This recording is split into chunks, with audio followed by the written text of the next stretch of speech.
in this meeting with you guys that my father was a very abusive individual and controlling person. He ruled our family with an iron fist, and he beat my mother on a constant basis, as well as the kids. But the fact of the matter is that each time someone said something to my mother in a derogatory manner on the street, we beat the shit out of them. And that was because we didn't want nothing to be hurting my mother any more than other than what my father was doing already. That A was lot something of you that, a controlled. lot of You that, could a control lot of, that. You couldn't yeah, a lot control of him, that, but you could control that. right, right. So we controlled it, right?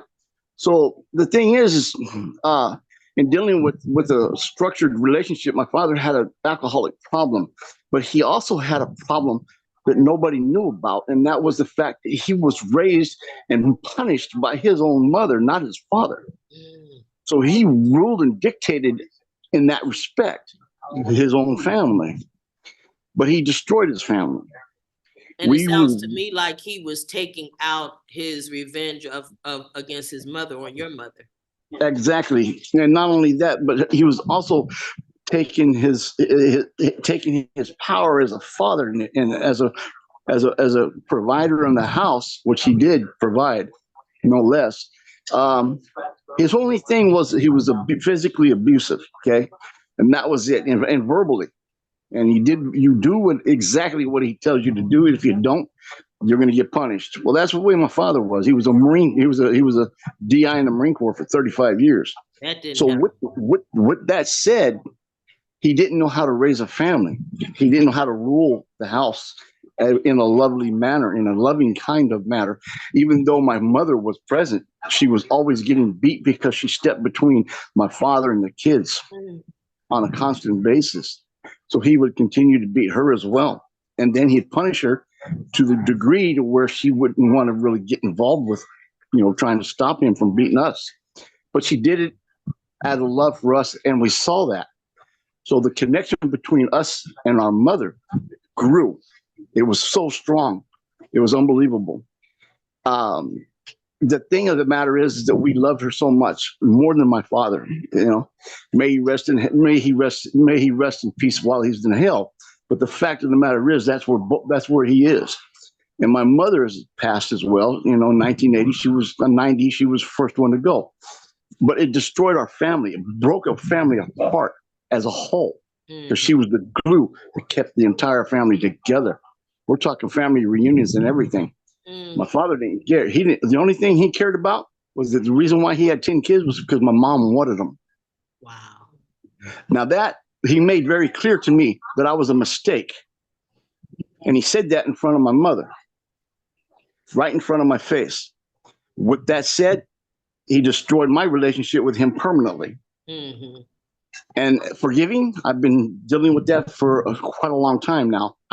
Since I've been, like I said, a lot of the reasons why I went to prison was behind the way I was raised.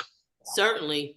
I'm certain you became violent because violence was what you witnessed. Exactly, you That was the perpetuate way that. that you were taught to Right. handle your disagreements or displeasure or to express anything. Exactly. Sure. So in dealing with this topic, I mean, I'm sitting here thinking about it while I'm even eating dinner, but it's touched my heart because it hit home in many areas. So I appreciate you guys bringing this topic up and discussing it.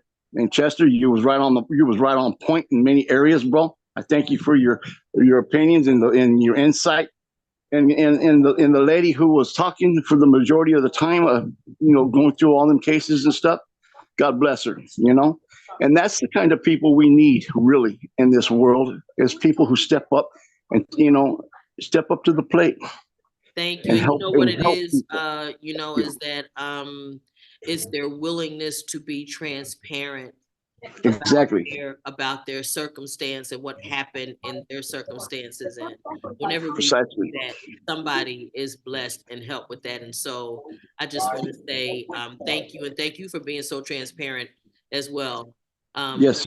So want to try it again, Mr. Tony? Okay. Uh-oh, I'm gonna ask you to unmute. There you go.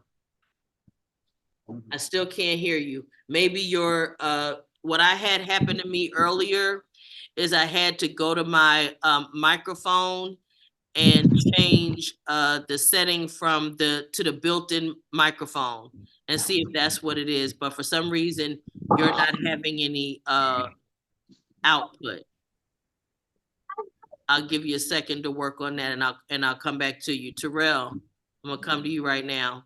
No, let me go last because I wasn't here. I was late, so I want to hear what Well, we ain't everybody gonna else come has. to you at all. You ain't got nothing.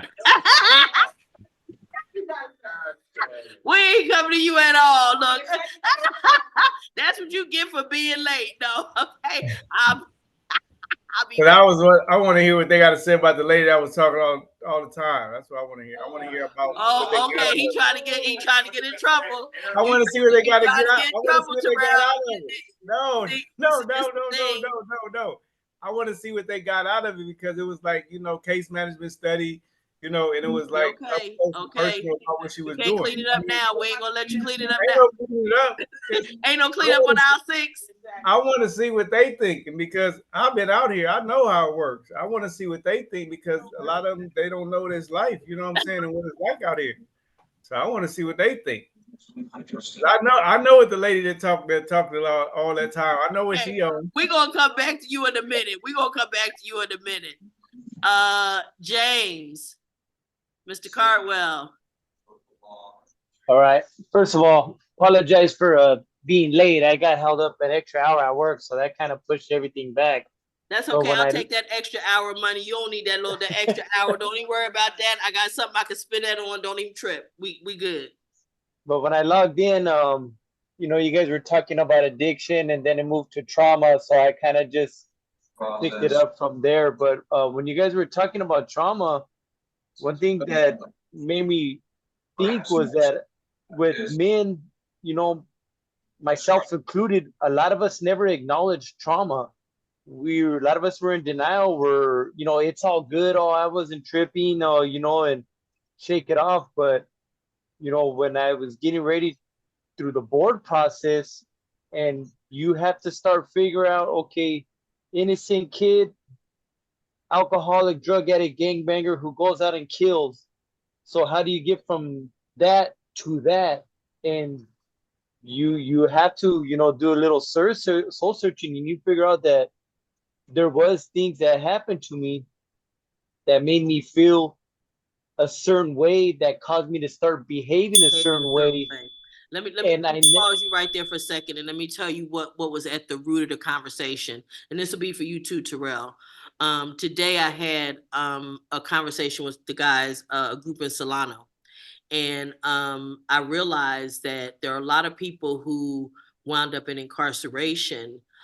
We talk about the absent father, but we don't talk about the wound when the mother is absent, or the mother is there with an addiction, or she has these things. So we talk about the father wound, but we don't talk about the wound where there's a mother who's abusive. And that's what's at the root of this conversation that led to how a lot of mothers were taken out of the homes. And I've only done the father conversation twice because it's so sensitive, and it gets into people's core. So I just wanted to give you some context for what that was about, and see if you had any comments on that portion of it. I was just talking about this with my wife not too long ago, because my nephew, he doesn't know his mom, and she's a drug addict. She's not in the picture. Basically, my brother had a kid with a drug addict, and my brother has a kid, but he doesn't know his mom. And I told my wife, like, I feel sorry for him because he doesn't know a mother's love. Like, he doesn't know what he's missing. He has grandma and he has his aunt, who at least he's getting love, but I don't know. Yeah, I had a mother's love.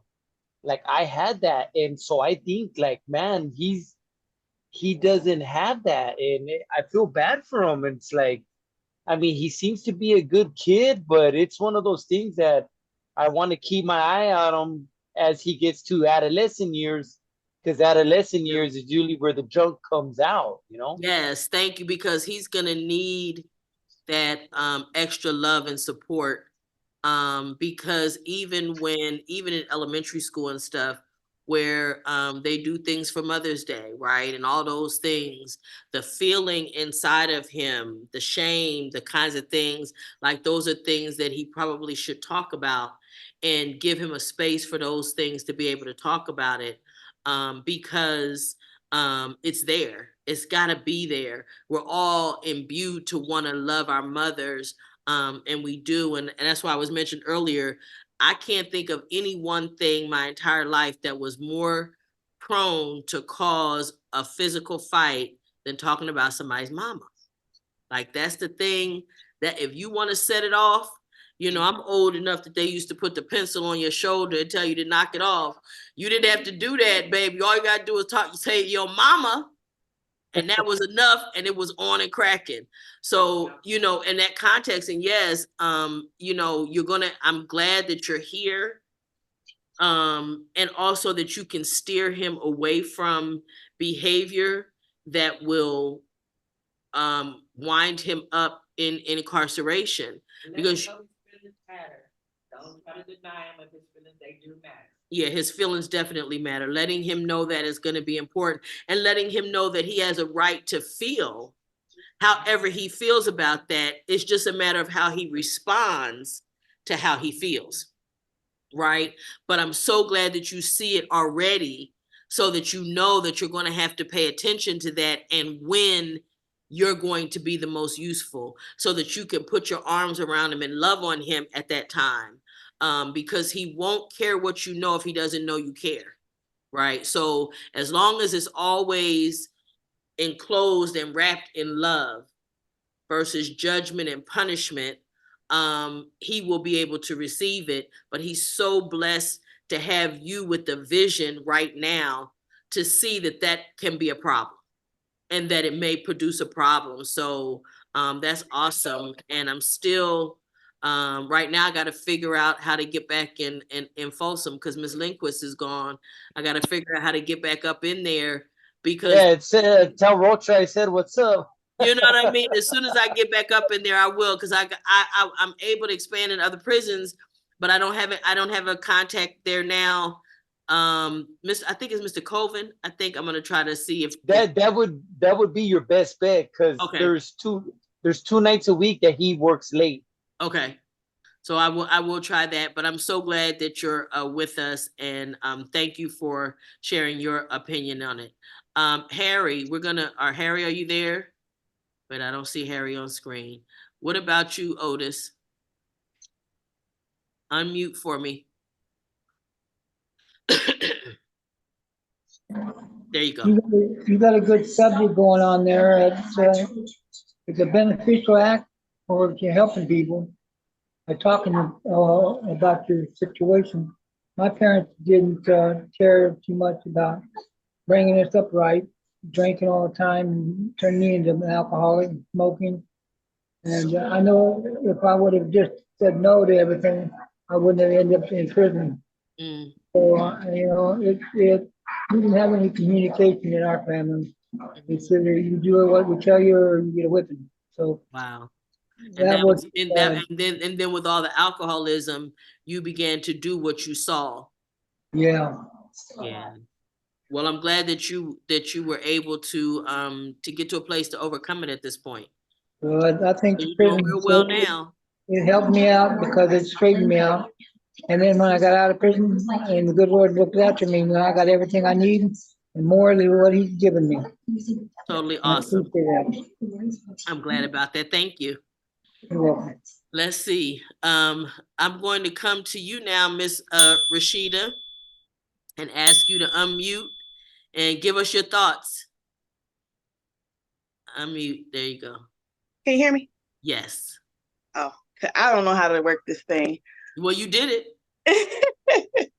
I think it's a great conversation. It's an eye-opening conversation. Even listening to everybody talking, it had me doing my own soul searching. My mom had her issues. She wasn't incarcerated, but she had her issues where she wasn't fully there. you know, and I think not until we were older that I finally realized she had her own trauma that she was dealing with. And with that being said, she did the best that she could with what she had, because it's like you got to see it from somewhere in order to mimic it. Yeah. You know? So it's deep. It's really deep. And like you guys said, from slavery into the crack epidemic and things like that, and them putting the guns in our neighborhoods and things like that. Like, it's all been like a whole conspiracy to hold us down. And they've been doing a great job. But guess what? We are resilient people. We are resilient people to where we've come above everything that they threw at us. You know, and if we could have more groups like this and talk to the youth is what we need. Because when we talk to the youth about this, because I do this myself with my own children, whatever kid I come across or youth that I come across, I try to tell them, like, you guys are being brainwashed by social media, things like that. And they, even with the Lamert Park situation and Nipsey trying to buy up things, and then they tried to they had us sell the things that we gained. I try to give all the kids as much knowledge as I can, but it's like it goes into deaf ears because we're fighting against social media and the TV and the music and everything that they put into our communities to suppress us. I mean, one little me is not going to do it. So I love them, and when you talk to them, you send them right back home into the same toxic environment with the same influences that were working on them in the first place. So you give them that, but I will say this, it may just be a seed planted, or you may be watering another seed. So don't hopefully it, right? And you keep doing what you're doing, because with every person you get an opportunity to connect with and to pour something into them is a blessing for them, and it's a blessing to you as well, because it takes, like you said, somebody to at least try, right? At least you trying, right? Because you know where it could help. Yeah. I mean, me being a product of it myself, and it's like at a young age, I could see like us house hopping and things like that. That's not normal. You know, dad going in and out of jail, that's not normal. But some people don't get it. It doesn't click. They start following the same patterns that they see, and it's just a generational thing that keeps going and going and going and going. And somebody got to be there to put the foot down and say, no, we gotta change this stuff up. Break those generational curses. I'm so glad you got to join us. I hope that you enjoyed your time with us, and I hope that you will come back and be with us again. I will. Thank you, and thanks for your input. Let's see. So Harry's back. Hey, Harry. You want to unmute and give us your thoughts? Yeah, it was this topic was kind of like brought back a lot of sad memories for me, right? Because you hit a very soft nerve, huh? Oh boy, it really rattled me because I don't really talk about too much about my mother, right? And my mom, she was taken from me, and she was murdered by my father. Right? He killed my mother, right? And I didn't lose my mother. I lost my father too, right? I lost them both in one shot. But Pops, Korean War veteran, right? He suffered from PTSD. Right? That they didn't even diagnose, I'm sure, back then. They know nothing about that. They didn't have a clue what the hell. All they know, he served. He came home, and he drank, and he just went off on mom, and he terrified us.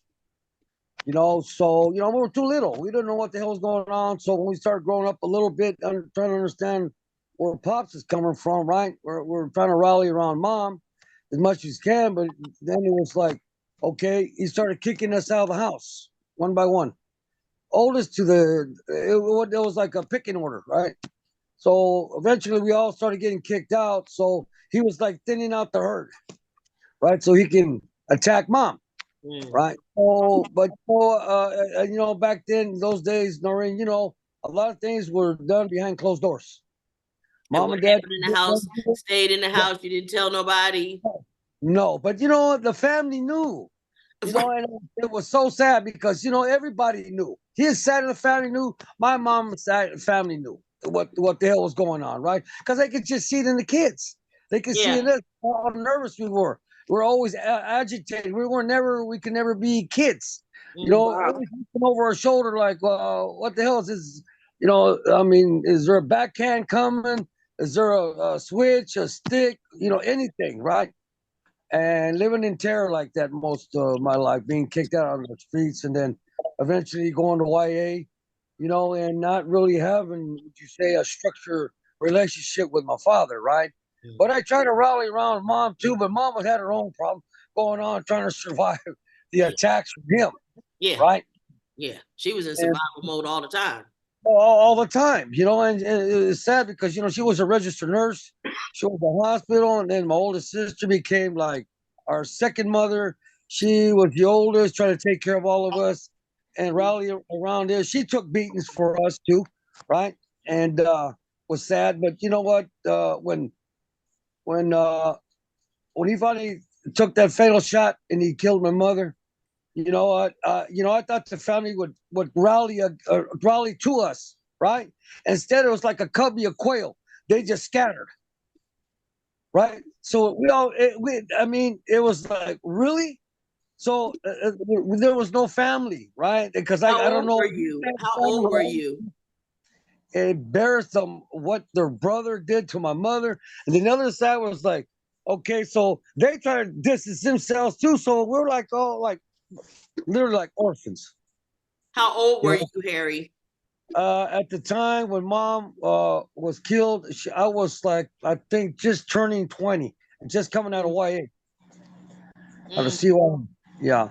So I actually thought because of my record, you know, they didn't know who, because pops had fled the scene, right? So they came to my house. I had a girlfriend at the time, so they came to my door because it was an investigation. They actually had the nerve to thought it was me. Clearly, it had to be you because you had a criminal record. Right, exactly. So they're I mean, trying to that's they're trying automatic, isn't to it? You know, right. you go from whatever crimes you committed to killing your mother. Yeah, that's an automatic leap. Whatever. Yeah. So, but then they turn right around and says, "No, we made a mistake. He just turned himself in with the murder weapon." Right. So this is the type of stuff that I had to endure growing up. Right, and then just my immediate sisters and my brother. Right, and like I said, everybody scattered. No support. Where's the family? Right. They all distanced themselves. They would, you know, what I mean, it was pretty sad. It was pretty sad, you know. And I guess to this day, I think I might have one aunt that's still alive on my mom's side that I don't really know, and most of my dad's family pretty much all gone now too, right? So right now it's just me, one sister, and one brother. Wow. That's it. Wow. That's what I have left, you And know. And you know, it's something because the wounds run deep, you know, because it didn't start the day that she was murdered. It had been ongoing through your entire childhood. And then people yeah, wonder, and then all the family members that knew what was going on and didn't say anything. right. Like you say, I think they probably felt guilty and they probably Sure. didn't even face you guys at Yeah. that point. Yeah, absolutely. And so that's just very harsh. And you see that ultimately all of that led to behaviors that led you to incarceration. Yep, And absolutely. people like to blame, well, you know, don't do the crime if you can't do the time and all that kind of stuff, right? Right. Not recognizing that if it's a recipe for disaster, is Right. there are ingredients and things that go into leading to that kind of consistent behavior that leads to long-term incarceration. There are Right. elements, there are levels to those things. And if we're not paying attention to what that is, which was why when it hit me today, I was like, oh my gosh, we've never talked about this aspect of it. right? Right. Again, and I've said this 2 or 3 times already tonight, in the penitentiary, they always talk about all the cards and stuff going out on Mother's Day, not on Father's Day, right? Yeah. So Yeah. because we all love our mothers, we all have this special thing, and I'm sure that there's biology associated with that. The fact that she carried you there, you lived off of her. Y'all was parasites. Had to tell my son, you old parasite. So we she gave us life, and there's a bond there that just can never be broken. If nothing else, it will cause you to want that bond, and that is why people hurt when they don't have that. So I just, again, I'm struck and honored that you would even share as transparently as you did. And I want to say to you, I'm sure somebody that is going to hear this is going to be helped by Yeah. being that transparent. And Somebody's going to recognize it's not just my family. right. Somebody's going to know that they can come out on the other side of that. Somebody's going to know that they don't have to go to prison to heal from it. And I all of you guys, you guys are so dope for just being so transparent and sharing your stories with us, because our stories are going to help somebody. So I just want to say thank you for being here for us and saying the things that you did. Okay. Thank you, Marie. All right. And Thank so you. let's see. So we got Mr. George. This was your first time with us. And if you can unmute, I think you got it this time.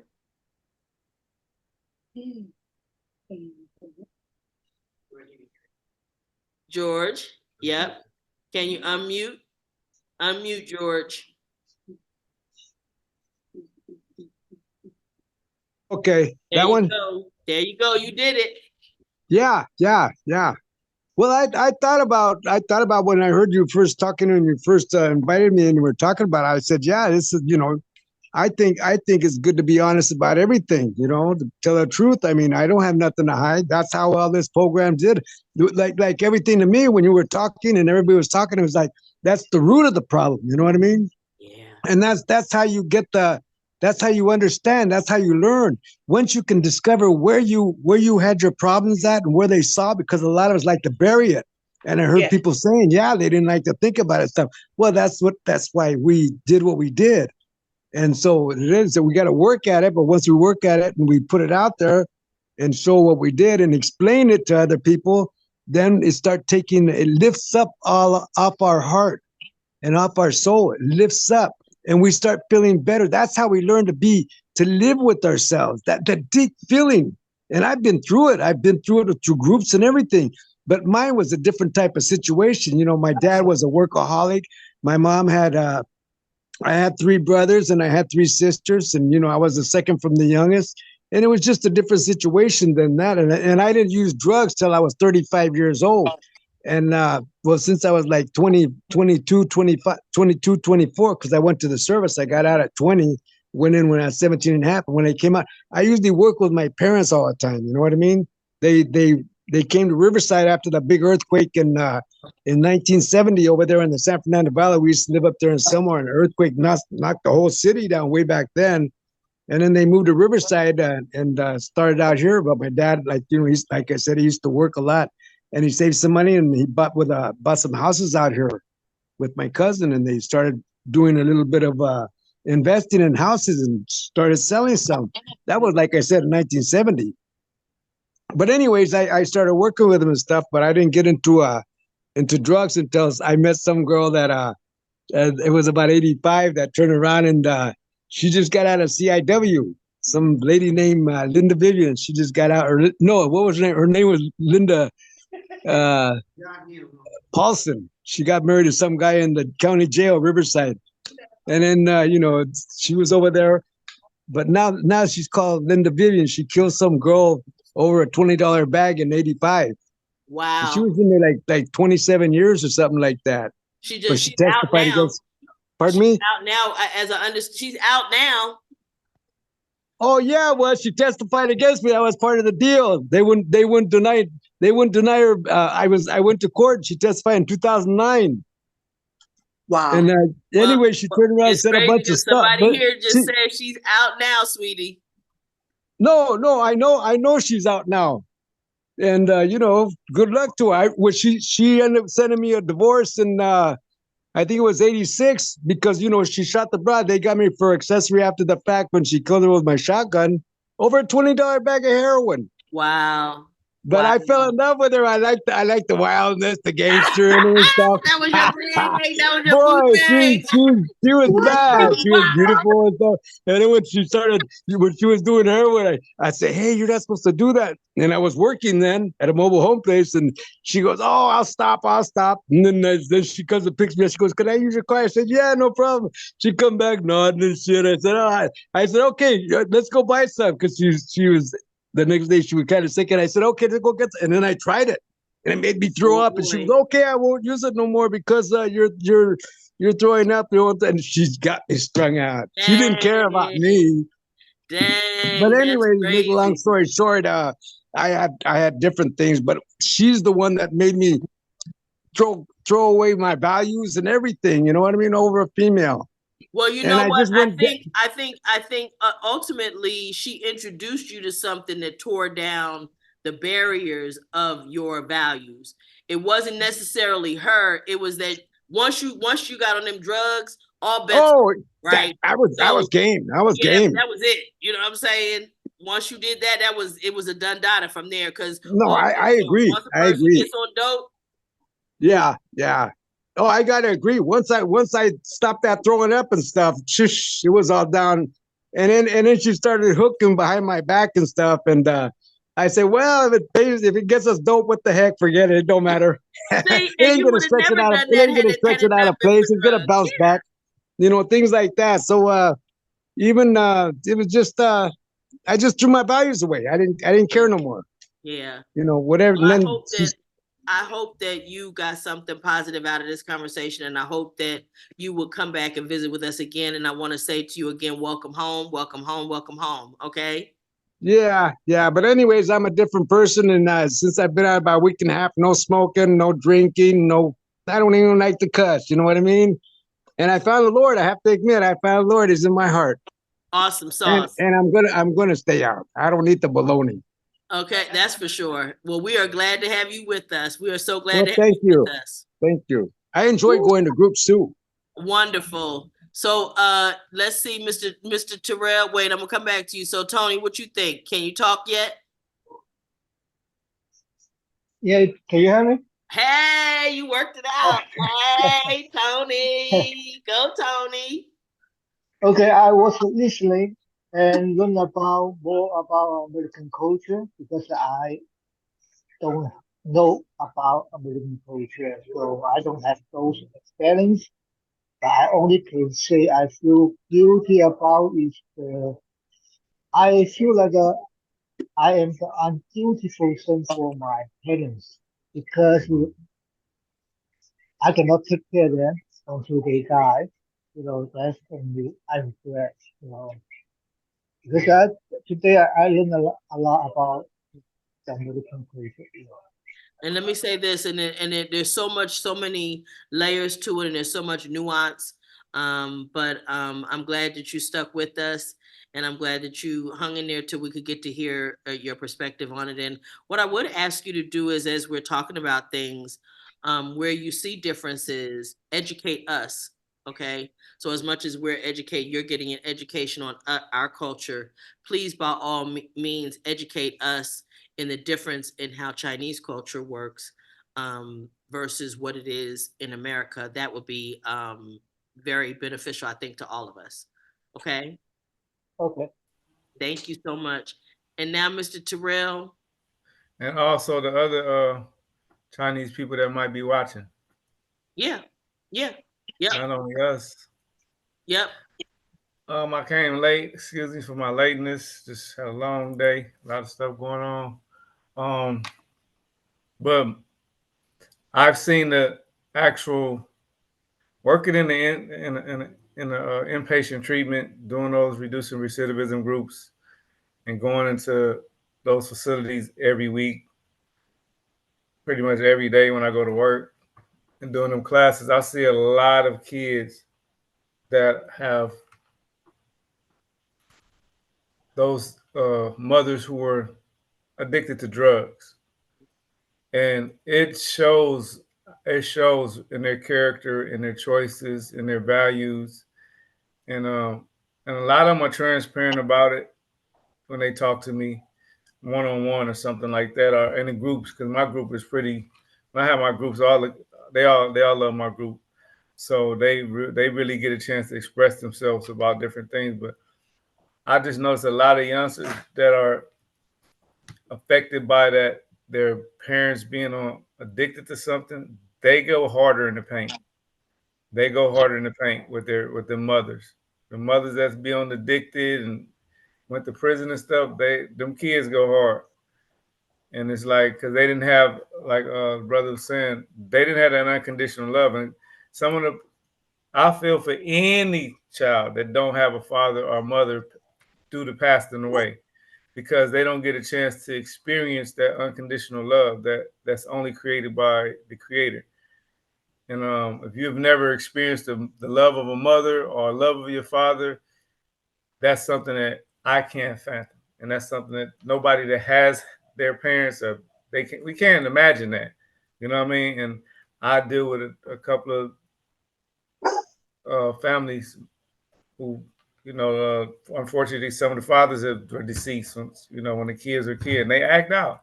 They get to that certain age, like the adolescent, teenage age, and they get the tripping because they missing their parent. You know what I'm saying? And then And a the lot of mothers, times can't even identify that is what is no, disturbing them. They can't even and they don't know how. know they They don't feel know. something, but they can't identify what that is. Exactly. You know it, but they know it, but they can't identify it. They can't articulate what they're feeling and why. And we can't relate to it. You can't, you got somebody that you could pull something out of them. You could be like, okay, well, I can relate to that.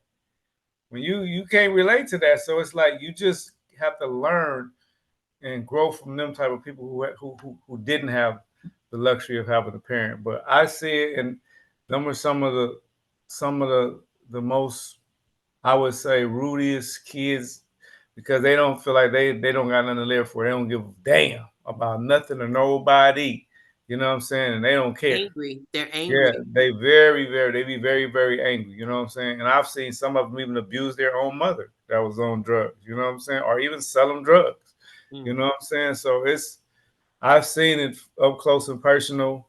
I see it in the treatments and all of that stuff and the work that I do. I see some of these kids gangbang with they grandparents. You know what I'm saying? Because mom was gone.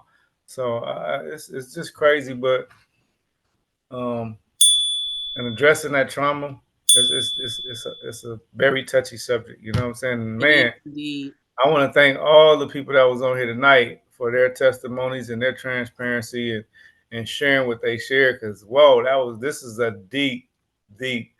I mean, and them brothers went in deep after the lady that was talking all that time gave somebody else time to talk. So you just determined to get a whooping. You just determined to get a whooping. Listen, we don't even advocate violence, but you just trying to seek it. I'm over here. He did the dad die. No, but no, that was this was a great segment. I gotta make some light out of it. You know what I mean? We talk about mothers. This is hit home. I mean, this hit home. I don't even want to get into my mother's story. You know what I'm saying? Well, see, this is why I want to talk about it, because literally, that's what I'm saying. It's your story. That's where that rubber meets the road. So we gonna mute you for right now. And I gotta get a lady that was talking so much an opportunity to check out and say what her final comments. Not right after rehab. Yeah, she gonna tear you up. You ain't got to worry about it, Missy.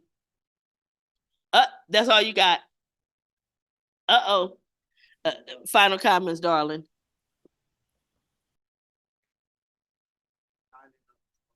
We can't hear her.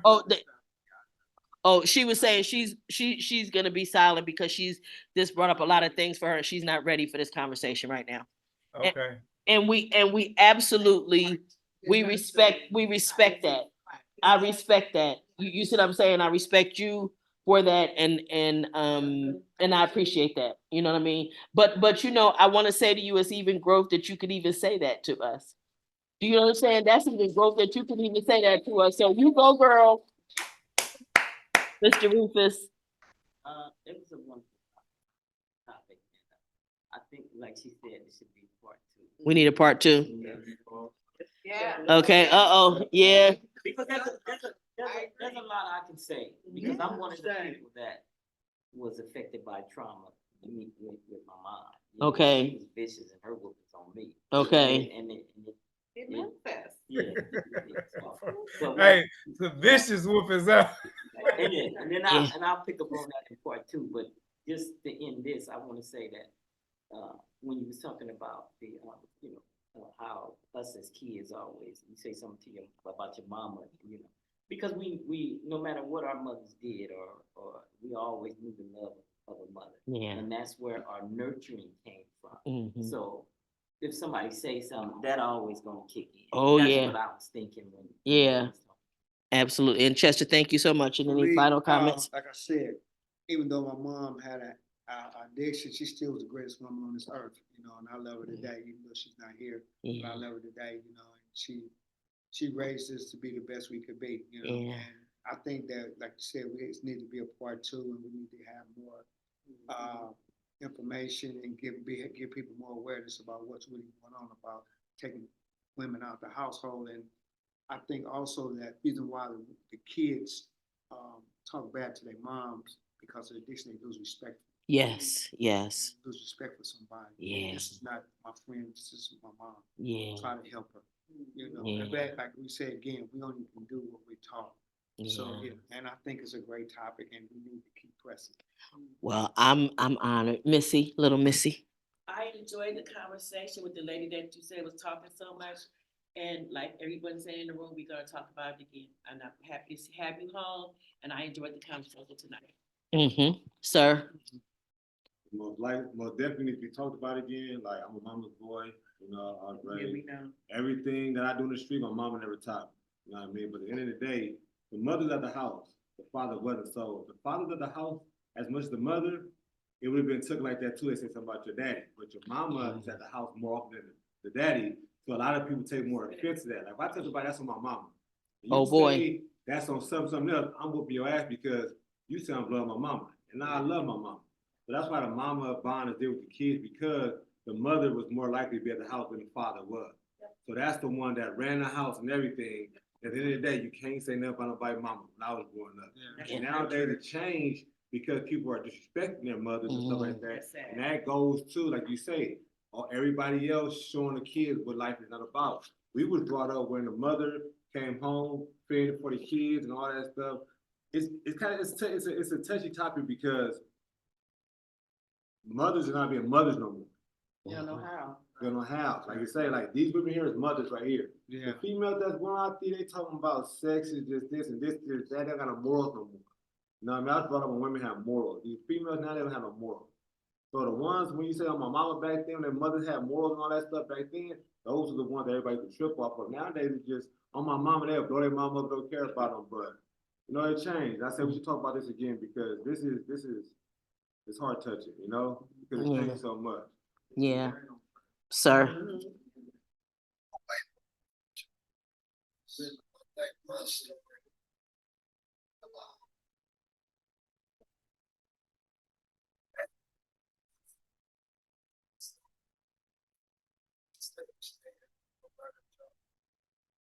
But at the end of part two, I'll do it. Story traumatize the thing. Because I still get so emotional today. I'm not attempting to talk about it, but I think for me tonight, it part two. Awesome. Thank you. It was a great topic tonight. Many words you guys tonight touched my heart. because I'm the only son. And I'm living my mom. Mm-hmm. And I know how my mom suffering. I don't know, se va trauma, se va suffering at this time. Mm-hmm. And but we talk about this. Okay. But I have a lot of things to say about Wow. how my mom. Wow. You know. I'm So I guess we know what next week topic is, right? yeah, you know, I'm feeling, quite frankly, Terrell, I'm feeling a little emotional because We gotta revisit this. well, yeah, and I knew that what I want to say is I'm emotional because I know that only Yahweh himself revealed that to me today for us to have this conversation. And the fact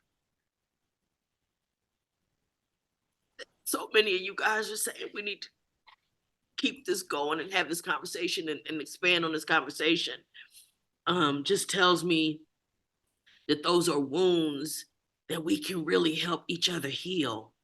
They're real wounds though. They're and nobody is really given an opportunity to heal those wounds. So I feel honored that he would show it to me and have me to bring it to you guys. The only thing I ask you to do is when we come back the next time, speak up. Speak up. Right. Write down your thoughts. Write down what you're willing to share so that Terrell doesn't have to be killed for talking about Tony being the only one talking.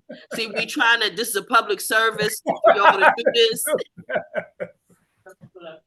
This is a public service. So we trying to save a life, y'all. So I just need for y'all to be able to talk so that Tony don't have to do all the talking the next time. I just thought she was doing a seminar. Huh? I thought she was doing a seminar. You know what? Oh, I'm gonna mute you. I'm muting you. We can ready to go. Listen, this has been another amazing session of Free to Heal. We are loving on each other. We are trying to heal. And check us out on X, Facebook, all social media platforms. Please leave your questions, comments, anything you want us to talk about, and we'll see you guys next week. Okay? Thank you, guys. That's a peace sign. See y'all.